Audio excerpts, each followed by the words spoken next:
would not be affected. Not be affected, so it's not going to differ between alternatives, so it's not relevant. Further, the equipment used in the manufacturing process has no resale value or alternative use. No resale value or alternative use, so we're going to have to incur the expense and that cost no matter what. It's unavoidable cost. It's irrelevant. We shouldn't use it in the analysis. Use the contribution margin approach, comparative income approach, and segment income statement approach to determine if the segment should be dropped. Alright, so the first one that we wanted to do was look at the business segment income statement. Alright, so we've got sales, $759,000. We've got variable manufacturing, variable distribution, commissions. All those variable expenses come out to $358,500. We get a contribution margin of $400,500. Now we have these fixed expenses. We got factory overhead, production manager salary, depreciation of equipment, advertising, rent, and then other fixed costs. And then so the product line net operating loss is $47,500. All right, so that's the given information. Now let's use the contribution margin approach to determine whether or not we should drop this or keep or drop this product line. So the way we do this is we set it up and we say, what is our lost contribution? Remember, up here in the given information it said below is the round belly will drop the product line only if do so increases profits, i.e. if fixed cost savings is greater than lost contribution margin. Alright, so our lost contribution margin is $400,500. That's, if we drop the product line, we're going to lose that contribution margin. So then that's lost contribution margin. Now let's look at the avoidable costs. Remember, we're not going to look at unavoidable costs because those costs are irrelevant. We're only going to look at avoidable costs. Avoidable costs are the production manager's salary, advertising, and rent. Remember, factory overhead, depreciation on equipment, other fixed costs, we can't avoid them. We're going to incur them no matter what. That means they're irrelevant. So we're only looking at the relevant costs. Now, the avoidable fixed costs are $255,000, so we're at a net disadvantage. We're actually losing money if we drop the product line, so we should keep it. Let's look at the same problem, but let's do it under the comparative income approach example. That's number 5. So we got sales, right? If we keep it or drop it, sales are the same. Keep it or drop it, manufacturing variable manufacturing costs are the same, variable distribution costs are the same, commissions are the same. Contribution margin, we lose that contribution margin. And now let's go here, we're going to say what costs would we, if we drop the product, we would still incur the factory overhead, we would still incur the depreciation, and we'd still incur the other fixed costs. So if we drop it, we're still going to incur $193,000 of unavoidable costs. So if you take the keep versus the drop in this comparative income, if we drop the segment, we're going to incur these costs, and you can see that the negative $193,000 is actually greater than what we would do, the operating loss if we kept it. So that difference, as you'll see, that net disadvantage right here in the variance column is the same as under the contribution margin, and so that disadvantage is less, or is greater than what we would actually incur if we dropped it, so which is 193. So the 145 is less than the 93, so we should keep it, not drop it. If this drop column was less than the variance column, then we would drop, but it's not in this instance, so we're keeping it. Let's do the segment income statement example, which is 6. So sales, so we got the sales, right? That's the 759. That's the same. Variable manufacturing costs are the same. Variable distribution costs are the same. Commissions are the same as the given information to the left. Our contribution margin is the same, but traceable and common costs, we talked about those in lesson 9. Traceable costs you can directly trace to a segment. Common costs you can't avoid, right? You can't avoid them, so they're irrelevant. If you can't avoid them, they're irrelevant. So common costs are unavoidable, irrelevant. So if you look at the segment margin is actually positive. The segment margin is a positive $80,500. So if that segment margin was negative, then we would drop it. But because it's positive, we need to keep it, because the actual margin that product, the avoidable costs don't outweigh the unavoidable costs, is the bottom line. So that's how that's keep or drop decision. Let's turn over the lesson plan. Let's go to the back, and we've got some other decisions to make. The first, go to 7, top left, make or buy decision. HMS Round Belly Inc. makes the sales for their 12-foot and 14-foot sailboats out of material purchased from a foreign supplier. The supplier has approached Round Belly management with the proposition of making the sails themselves and selling the ready-made sails to Round Belly. Round Belly management has gathered the following information regarding the make or buy decision. The sewing and other equipment used to make the sails owned by Round Belly has no resale value. Okay, it's got no resale value, so there would be no benefit we would receive if we dropped it, or whether we would make or buy, we would still incur the cost of the sewing machine equipment, so it's unavoidable because there's no alternative. There's no, no matter what happens in the decision, we're still going to incur those costs. So that is a relevant cost. Or sorry, irrelevant because it's unavoidable. Let's go to 2. The total amount of factory overhead which is allocated on the basis of direct labor hours would be unaffected by the decision. If it's unaffected, we'd incur it no matter what. Unavoidable, irrelevant. 3, the $30 per sale cost is based on 45,000 sales produced each year.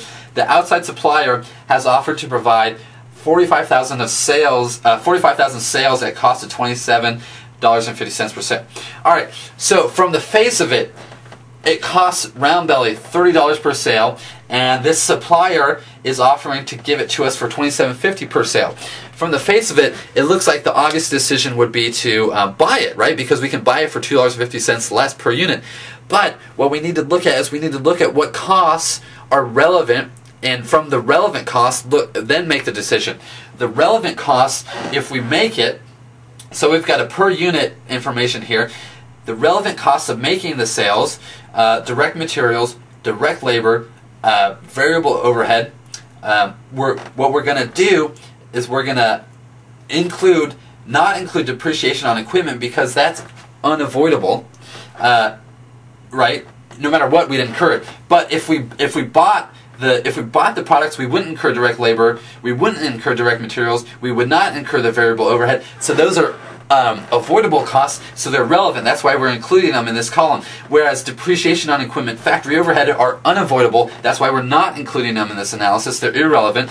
The product line manager's salary is relevant because if we don't buy the if we buy the sales, we wouldn't have to pay that guy. So at the end of the day, what we're looking at is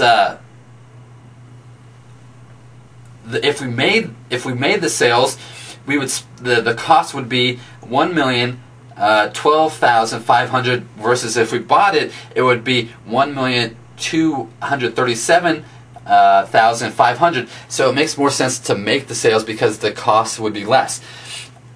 Okay, you have to look at what's relevant. If you see the terms unaffected or that has no resale value, those costs are irrelevant because either decision, it's not going to affect it, right? Let's go to 8. Special order example. HMS Round Belly Inc. makes rudder blades from its 12-foot and 14-foot sailboats, which sell for $10 per blade. A foreign distributor has offered to purchase 5,000 units for $8 per unit. Round Belly management notes that this one-time order would not affect the company's regular business and that annual capacity is 22,000 units. But Round Belly is currently producing and selling only 15,000 units. Okay, so we've got 15,000 units. Currently, they want us to do 5,000 more.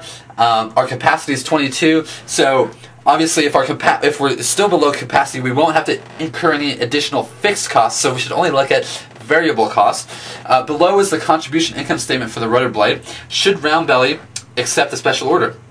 All right, let's look at this. So this is the contribution income statement. We got revenue. It's $10 per unit. We're selling 15,000 right now. Total variable cost is 90,000. A contribution margin is 60. Manufacturing overhead, other fixed costs. Remember, those aren't going to change. It's going to stay the same. So anything that's not going to differ between alternatives is irrelevant. So the only relevant costs are the things that are going to change, and those are the variable costs. what is Round Belly's variable cost per unit? It's $6. It's the increase in variable cost is going to be the 5,000 times the $6. All right, getting back, what we're going to do is we're going to say increase in revenue is going to be the 5,000 times 8, which is going to be 40,000. Our variable costs per unit are $6, which is the 90 divided by the 15,000. So that's $6 per unit. So those are the relevant costs. Remember the variable costs. So 5,000 times the 6 is going to be the increase in variable cost. So we're going to end up with a net income position of 10,000 because, or an increase to net income by 10,000 because our fixed costs aren't going to change. So yes, we should accept that order. It's going to be profitable. Let's go to 9, utilization of a constrained resource. HMS Round Belly Inc. manufactures a 12-foot and 14-foot fiberglass hull sailboat. The manufacturing process for each boat requires the usage of a polymer blending machine. Management at Round Belly has noted that the polymer blending machine is being used at 100% of capacity, which is 2,400 minutes per week. All other machines in the production process of both sailboats have excess capacity. So if this polymer blending machine is at 100% capacity and all other machines are at excess capacity, that polymer blending machine is considered a constrained resource or a bottleneck. Everything has to go through that before it can get to anywhere else. Alright, so management has prepared the information to the right regarding the contribution margin of each sailboat. How should management focus their efforts in the manufacturing process? Alright, so there's this, everything feeds into the polymer blending machine and it comes out. That's the constrained resource. That's the bottle. We need to decide how to allocate resources through there. So they've given us this information. 14-foot, 12-foot, selling price per boat, $450 is the selling price for the 14-foot. The variable costs are $270. The contribution margin is $180. Current demand for the 14-foot is 110 boats per week. Contribution margin ratio is 40%, and the time required on the machine is 15 minutes. For the 12-foot, we got a selling price per boat of $400. The variable expenses per boat is $263. The contribution margin per boat for the 12-foot is $137. Current demand per boat per week in boats is 120, and then the contribution margin ratio is 34%. So from the looks of it, you'd say, the contribution margin on the 14-foot is greater. Maybe we should allocate to that boat first. Well, no, let's look at the contribution margin by product and see what it is per minute, right? So at the 14-foot boat, we see that the contribution margin per boat, we take the 180 divided by the 15 minutes that it takes to use the machine, and we get $12 of contribution margin per minute for the 14-foot. On the 12-foot, it's $137 as our profit, our contribution margin, and it's only 10 minutes to manufacture, or 10 minutes on the machine. So the per minute contribution margin for the 12-foot is $13.70. So on a per minute basis, the 12-foot is actually more profitable. So we should allocate to the more profitable boat first, which is the 12-foot, and then to the 14-foot. So let's look how we allot our constrained resource. The weekly demand for the 12-foot boat is 120 units, and remember it takes 10 minutes per unit, so the total time required to make the 12-foot boat for a week is 1,200 minutes. The total time available is 2,400, less the time that it takes to use to make the 12-foot boat is 1,200, so total time available for the 14-foot boat is 1,200, divided by the total time that it takes to make a boat. In the production of the 14-foot boat, we can produce 80 units.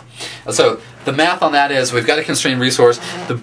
The way we want to assign resources through that constrained resource is the most profitable way. The most profitable way is by assigning it to the boat that's the most profitable. In this case, the boat that's the most profitable on a per minute basis is the 12-foot, so we want to produce all the 12-foot boats first because that's the most profitable. Then whatever's left over, we're going to allocate to the 14-foot boat. So in this case, we're going to produce all 120 12-foot boats, and then we're only going to produce 80 14-foot boats, even though there's a demand of 120, because it's more profitable to do the 12-foot boats.